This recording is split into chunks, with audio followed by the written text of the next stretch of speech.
Under this president, we have significantly increased our defense budget, which is a good thing for the United States, for our national security, and for protecting our homeland.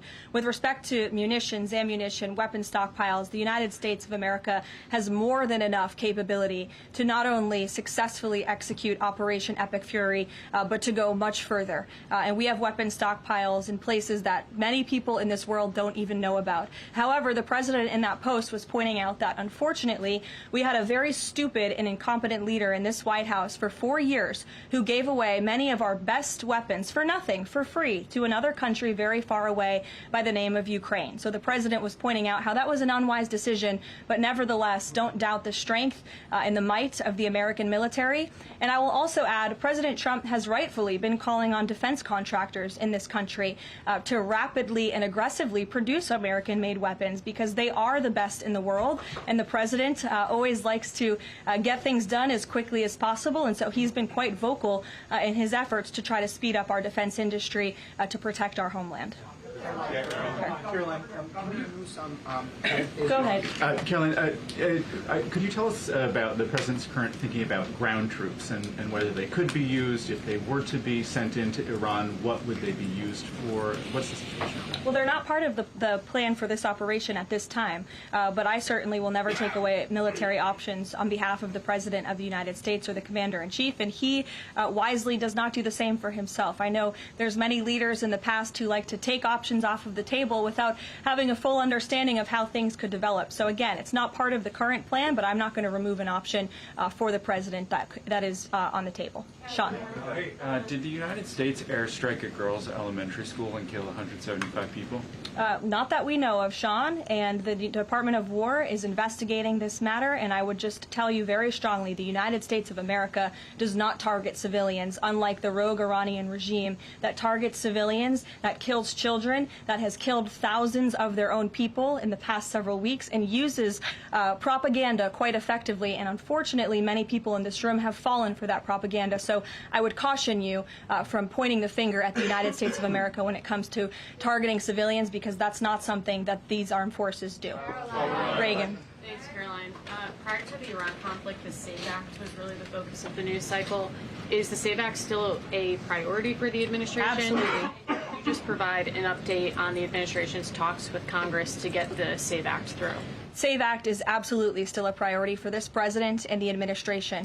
The focus, of course, of much of the president's time right now is on ensuring the success of Operation Epic Fury, but the president can walk and chew gum at the same time, and he's very much continuing to focus on the issues that matter here at home for the American people, including the passage of the SAVE Act, including on bringing down the cost of living, which is why you'll see the president in about an hour and a half at the Ratepayer Protection Pledge Roundtable, where he will be sitting with big tech companies, with AI companies who are building in communities across the country and have pledged to pick up the cost of the electricity tab in these small towns and communities across the country, which is a great thing for American consumers. So you'll be hearing from the president directly on this very important domestic agenda item later this afternoon, and it's something that he mentioned in his State of Union address. So check it off the list as another promise made and kept by this president.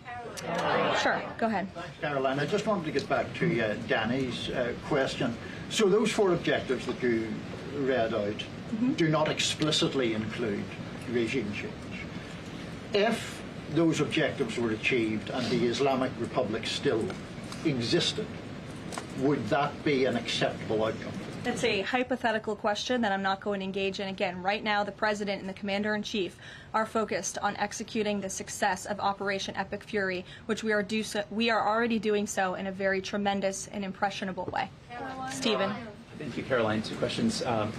The Trump administration reportedly is considering arming Kurdish forces in the hopes of inspiring a popular uprising in Iran. Could you comment on that report? I can comment on the fact that the president has held many calls with partners, allies, and leaders in the region, in the Middle East. He did speak to Kurdish leaders with respect to our base that we have in northern Iraq.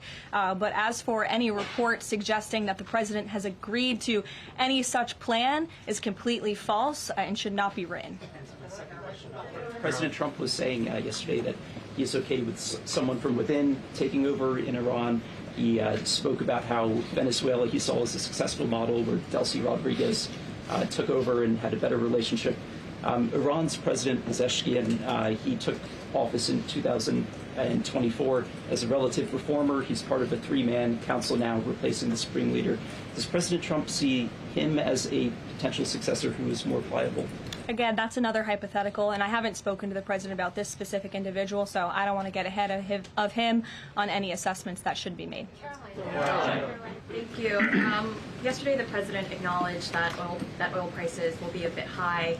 As for gas prices here in the U.S., what is the admin doing right now to counter that? I mean, should they skyrocket? Is there a plan to help Americans right now with those higher gas prices? And then a second question. On the rash that was on the president's neck, the White House physician said it was a preventative skin cream that he was using, but why is the president using this cream? What are they trying to prevent with this cream? To your second question, I don't have anything additional to add to the physician statement that we provided to all of you on those questions, but I know the statement said that the redness on the neck will dissipate within the next couple of weeks.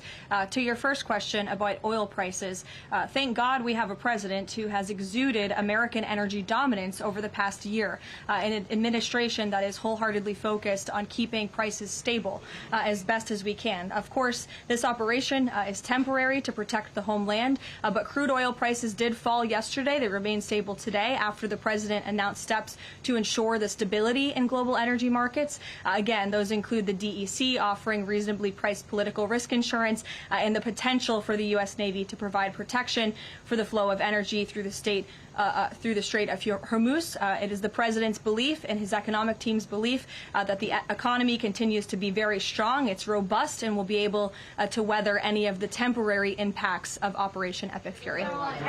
John. Thanks a lot, Karoline.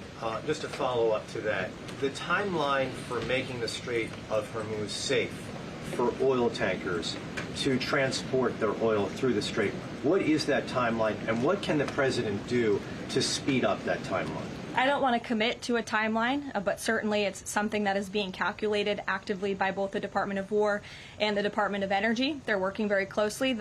Both secretaries are in all of the briefings on this subject with the president, and this is, again, something they're monitoring. And if and when necessary, the United States Navy will provide assistance to escort oil tankers through the strait.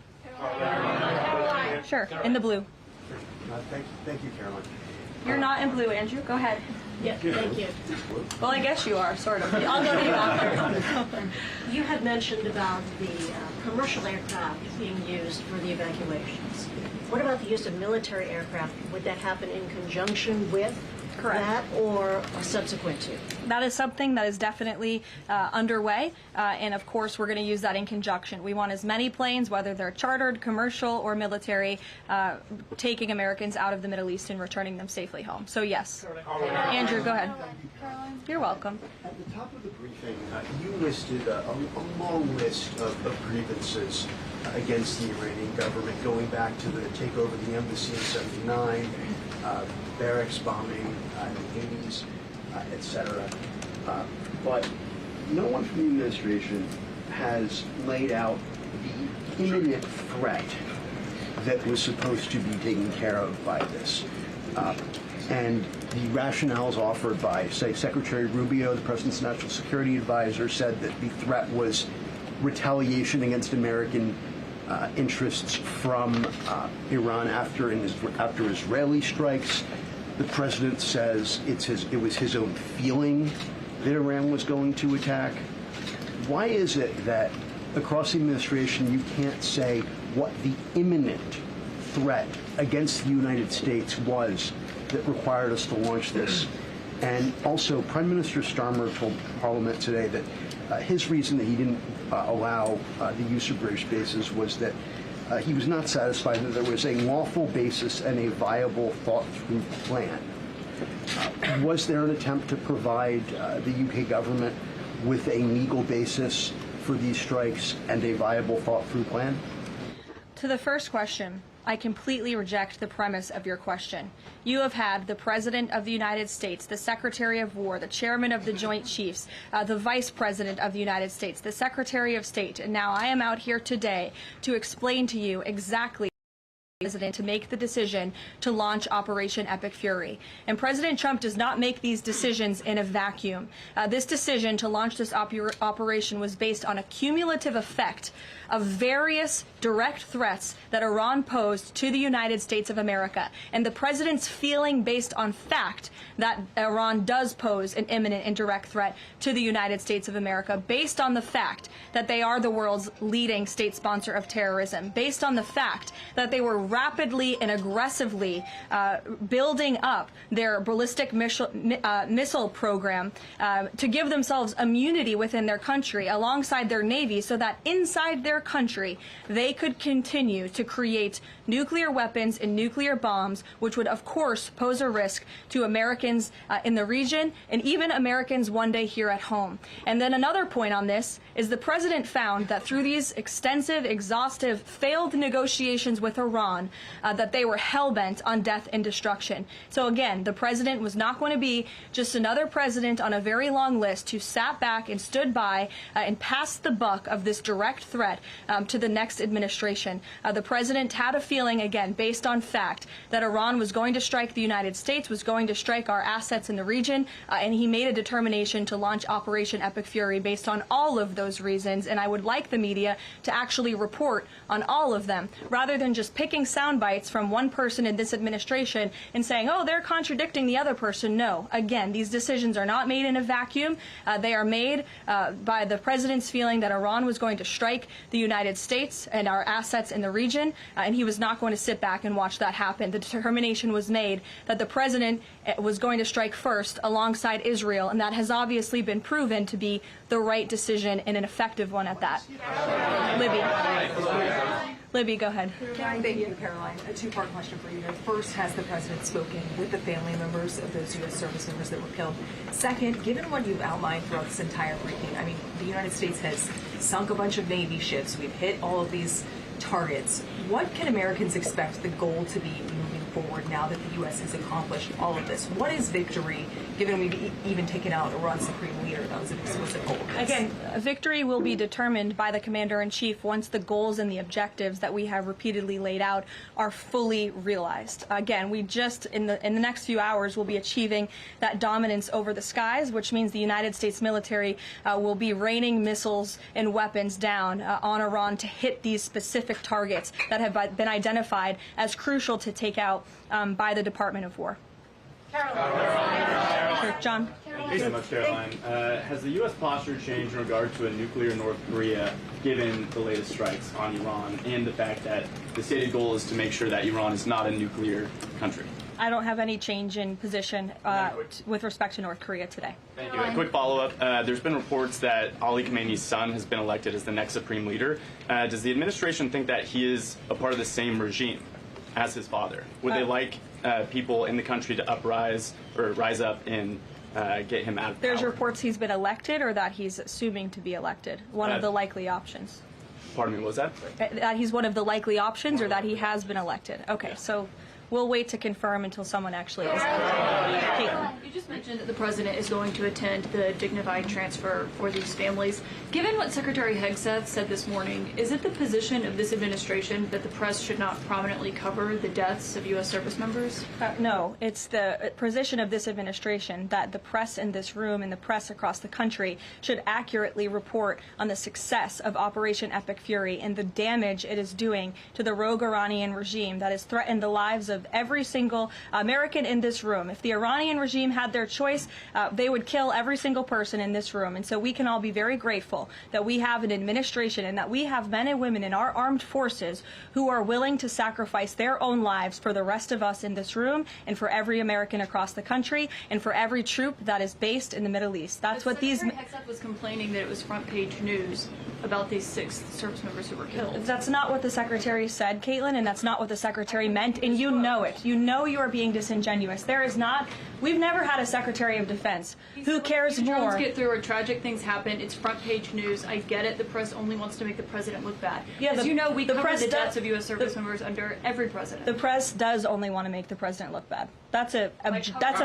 Especially you. No, listen to me. Especially you and especially CNN. And the Secretary of Defense cares deeply about our war fighters and our men and women in uniform. He travels all across this country to meet with them, to connect with them, and your network has hardly ever probably reported on that. You also had the chairman of the Joint Chiefs, Chairman Kane, who's a brave patriot, standing alongside the secretary at the Pentagon this morning, again expressing his condolences to these families. And I just told you that the President of the United States will be attending their dignified transfer. So please, That's not making the president look bad. That's showcasing that. We expect you to cover that as you should. We expect you to cover that as you should, Caitlin. But you and your network know that you take every single thing this administration says and tries to use it to make the president look bad. That is an objectable fact. I don't think covering troop deaths is trying to make If you're trying to argue right now that CNN's overwhelming coverage is not negative of President Donald Trump, I think the American people would tend to agree, and your ratings would tend to disagree with that as well. Go ahead. Thank you so much. On the school strike, back to that for a minute. I understand that the U.S. does not target civilian infrastructure. That's what you said. Can you say that there's any evidence right now that it was not a U.S. strike? And then also, you didn't mention Israel in that. Is there any assessment about Israel's potential likely role in that, if at all? Again, the Department of War is currently investigating this matter, but again, I will reaffirm that the Department of War and the United States Armed Forces do not target civilians, as does the Iranian regime, who kill and execute their own people. Christian. On two separate issues, Karoline. First, what can you tell us about the military operation in Ecuador? And then secondly, is the president considering invoking the Defense Production Act to boost munition stockpiles while we are in this conflict? It's not something I've heard the president consider, but as you know, the president has been in pretty direct correspondence and public correspondence with defense contractors, asking them to aggressively speed up their manufacturing of American-made weapons, which again are the best in the world. With respect to Ecuador, I would point you back to the statement released by the U.S. Southern Command. On March 3rd, Ecuadorian and U.S. military forces launched operations against designated terrorist organizations. These operations are a powerful example of the commitment of partners in Latin America and the Caribbean to combat the scourge of narco-terrorism. And together, we are taking decisive action to confront narco-terrorists who have long inflicted terror, violence, and corruption on citizens throughout the hemisphere. And on that, I would also add that this weekend, I'm pleased to announce, the president will welcome the heads of state from 12 nations across our Western Hemisphere in Miami, Florida on Saturday. The point of this newfound Latin America summit is to promote freedom, security, and prosperity in our region. The following countries will be in attendance: Argentina, Bolivia, Chile, Costa Rica, the Dominican Republic, Ecuador, El Salvador, Honduras, Panama, Paraguay, Trinidad and Tobago, and maybe some others as well. And the president will be speaking with the leaders of this country, who have really formed a historic coalition to work together to address criminal narco-terrorist gangs and cartels and counter illegal and mass migration into not only the United States but the Western Hemisphere, which remains a key and top priority of this president. Thank you very much, everyone, and you'll see the president yourselves in an hour. Thank you, Karoline. Thank you, Karoline.